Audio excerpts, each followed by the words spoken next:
उत्तर प्रदेश के संभल से इस वक्त में एक बहुत बड़ी खबर निकल करके सामने आई है। 1015 लोगों को पुलिस ने हिरासत में ले लिया है।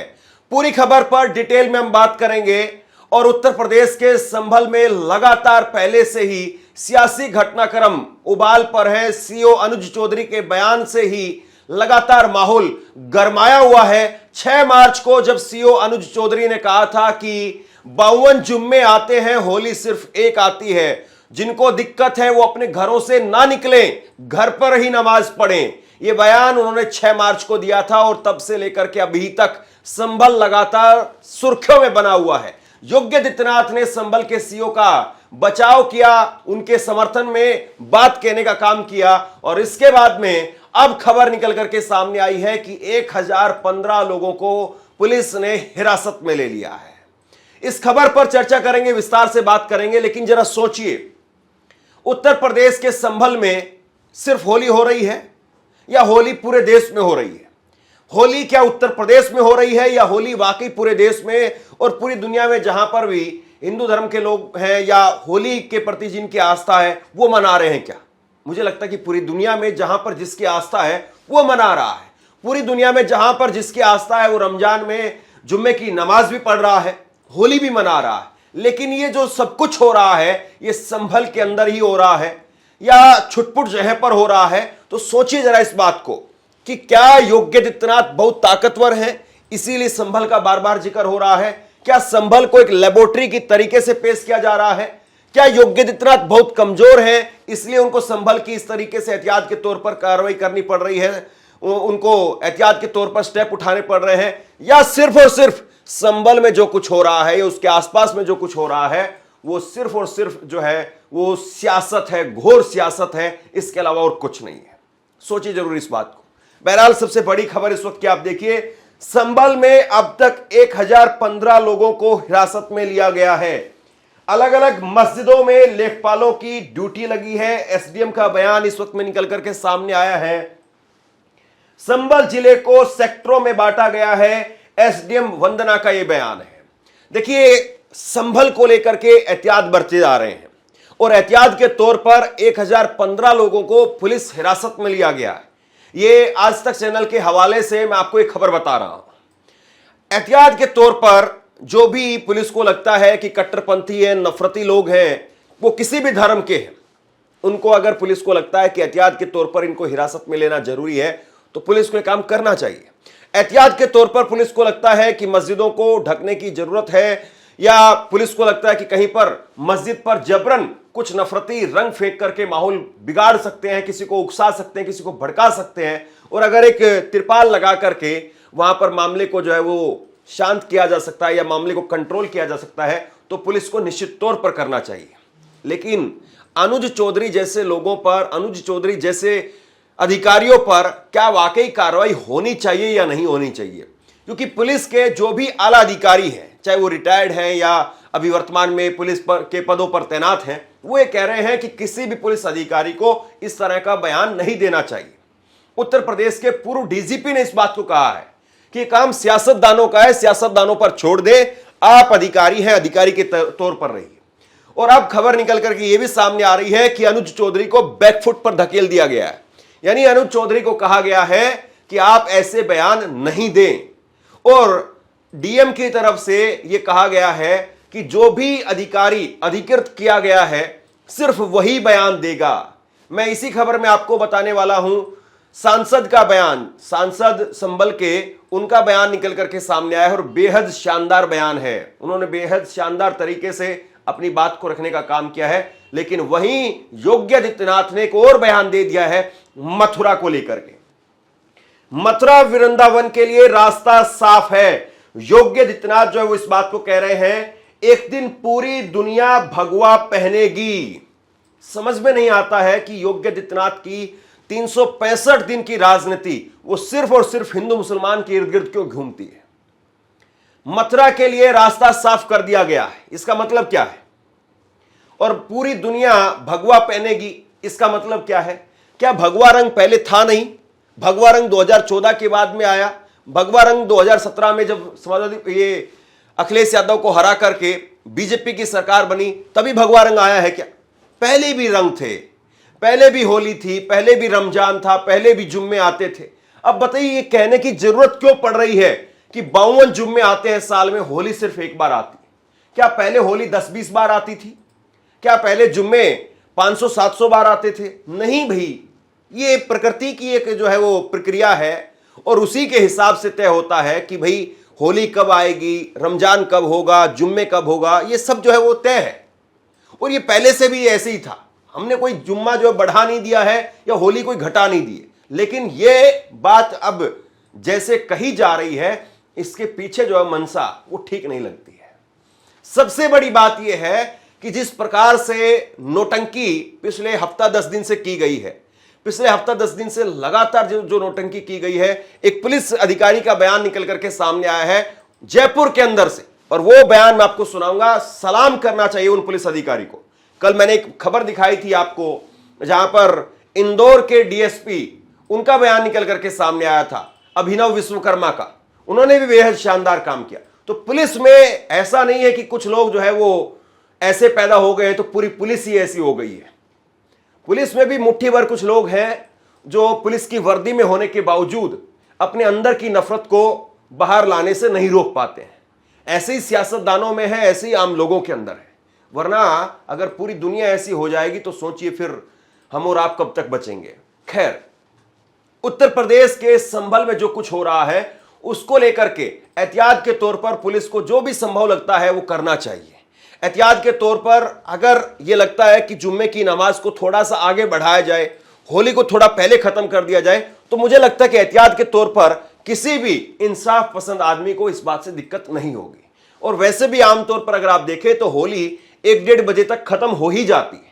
तो अगर होली को थोड़ा सा घंटा भर पहले, आधा घंटा भर पहले ये एक कह दिया जाए कि आप जो है वो पहले खत्म कर दीजिए, उसके बाद में मत मनाइए, या फिर उसके बाद में पर्टिकुलर मस्जिद के आसपास के इलाकों में आप मत खेलिए, या फिर ये कह दिया जाए कि जुम्मे की नमाज को आधा घंटा, 1 घंटा थोड़ा सा और आप डिले कर दें, तो उसमें भी कोई आसमान नहीं टूट पड़ेगा। दोनों धर्म के लोगों को सामने आकर के, और पुलिस का काम है ये कि दोनों धर्म के पीस कमेटी के लोगों को साथ में ला करके ये ऐलान करवाया जाए।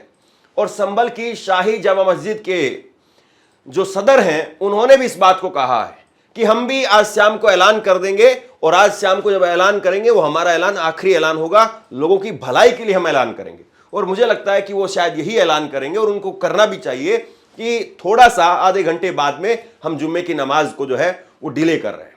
तो ऐसा पहले भी होता रहा है, कोई ऐसा नहीं है कि ये पहली बार होगा कि जुम्मे की नमाज को आधे घंटे बाद में किया जा रहा है। ये पहले भी होता रहा है और अब फिर होगा। अब देखिए संभल के सांसद का बयान आया है और बड़ा शानदार बयान है। संभल के सांसद बर्क साहब वो कह रहे हैं कि हमारा दिल बड़ा है, 2 घंटे तो बहुत छोटी चीज है, ये उन्होंने कहा है।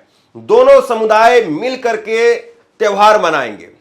तो ये जो है जियाउर रहमान बर्क, उन्होंने इस बात को कहा है, और वो कह रहे हैं कि ये 2 घंटे की बात आप कह रहे हो, 2 घंटे के लिए जो है वो मोहलत मांग रहे हो, तो 2 घंटे तो बहुत छोटी चीज है, हमारा दिल बहुत बड़ा है। क्योंकि दिल की बात कही थी अनुज चौधरी ने कि जिन लोगों का दिल बड़ा है वही घर से निकले। तो मतलब कमाल की बात है ना साहब, किस तरह से जो है वो चीजें कही जा रही हैं।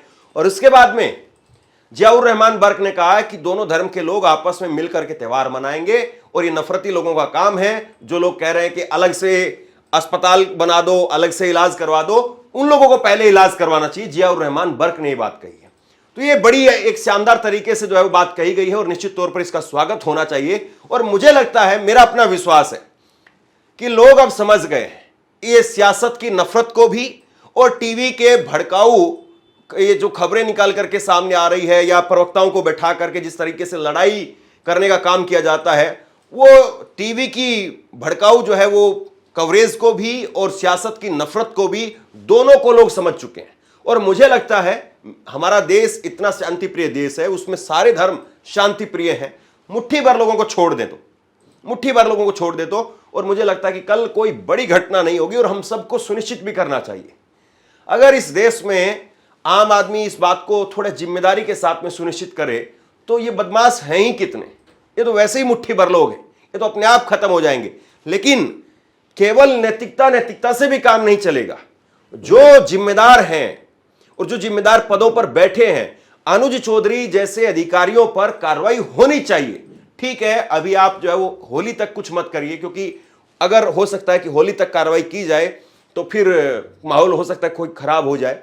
होली के बाद में निश्चित तौर पर एक्शन होना चाहिए, लेकिन एक्शन होता हुआ दिखाई नहीं दे रहा है, क्योंकि योगी आदित्यनाथ जाकर के प्रशंसा करके आ गए।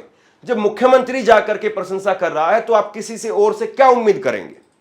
लेकिन जो कुछ संभल में हो रहा है, इस बात को जरा समझिए कि क्या होली जो है वो दिल्ली में नहीं मनाई जाएगी, क्या होली लखनऊ में नहीं मनेगी, या क्या होली जो है वो मुंबई में, हैदराबाद में और बाकी जगह पर होली नहीं मनेगी, क्या सब जगह पर होली मनेगी। तो फिर ये संभल में ही क्यों, या संभल जो है वो एक नई चीज पैदा की जा रही है कि राम मंदिर का मसला था, निपट गया, और उसके बाद में अब संभल में जो है एक नया मसला खड़ा किया जाए, या मथुरा के नाम पर बार बार एक नया मसला खड़ा किया जाए। कमाल की बात है ना। दूसरी बात यह है जो समझने वाली है कि किसने कहा है। क्या आपने किसी मुस्लिम नेता की कोई बाइट देखी है? आम मुसलमानों की बात तो आप छोड़ दीजिए, मैं आपसे पूछ रहा हूं कि क्या किसी मुस्लिम नेता ने कहा है कि हम तो सड़कों को जाम कर देंगे, हम जुम्मे की नमाज सड़कों के ऊपर पढ़ेंगे, हम होली नहीं खेलने देंगे?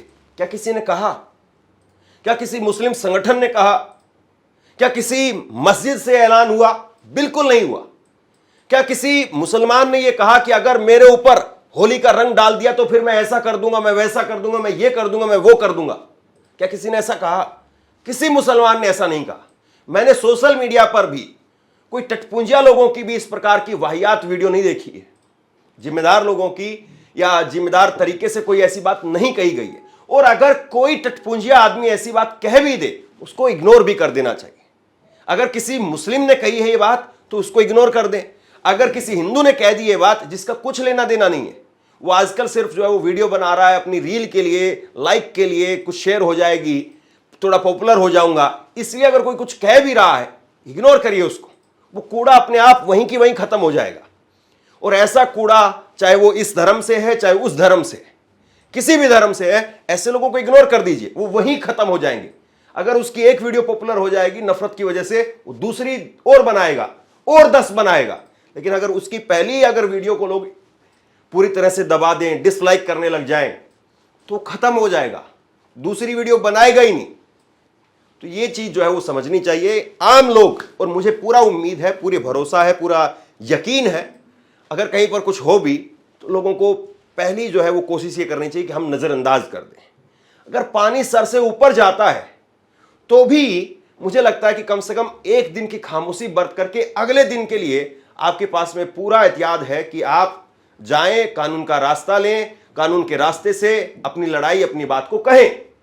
लेकिन एक दिन के लिए और 1 घंटे के लिए, 2 घंटे के लिए उस चीज को वहां पर ठंडा कर दें।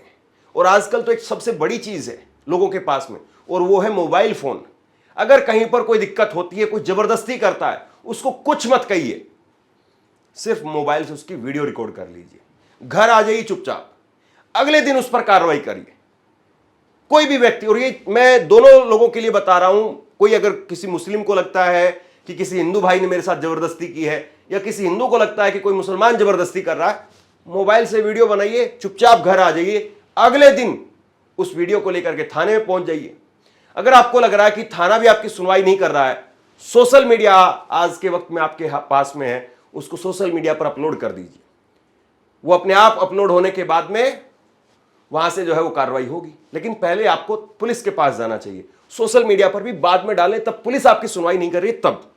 तो बहरहाल कोशिश हमारी तो यही रहती है कि कोई भी धर्म हो, कोई भी दिन हो, शांति हो, अमन हो, चैन हो, भाईचारा हो।